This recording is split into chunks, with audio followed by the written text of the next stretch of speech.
Mandy, you have explored with and for us the question of joy and testimony, and I know you gave us a great gift. You conducted a study before you composed your lecture in which you engaged young people in survey questions, et cetera. And what you shared with us was really kind of surprising / disheartening, that often the young people's experiences or understandings of testimony undermined rather than enhanced joy. What did you find, and how did that work? It did. This was heartbreaking. I spoke with about 16 students who regularly engage in God Talk. I mean, they are fully active in church. They're in small groups. They're volunteering.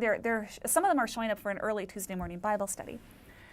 So these are people that talk about God all the time, and yet they didn't think those conversations necessarily counted. They were able to identify them as joyful times, but there was the sense of, unless I am converting a non-Christian, unless I'm sharing some type of plan of salvation, unless I'm doing this or that, it doesn't really count.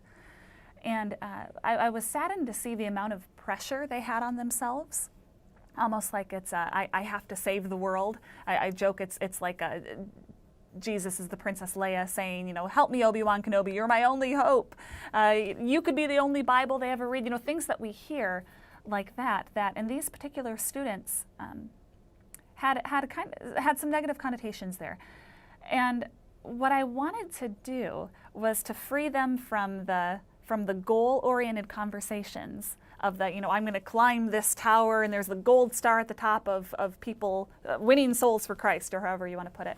To move them away from that image and for them to find joy in the climb. So rather than this giant tower that you're ascending to the very top, almost climbing through a Mobius strip or something like that, where the joy is found in the process.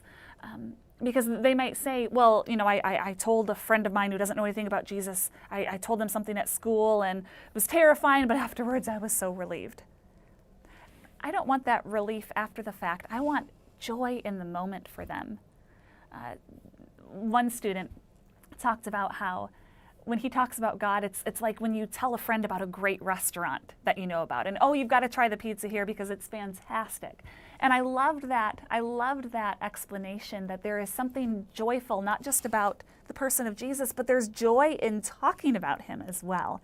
And I'd love to find a way for my teenagers to latch onto that image.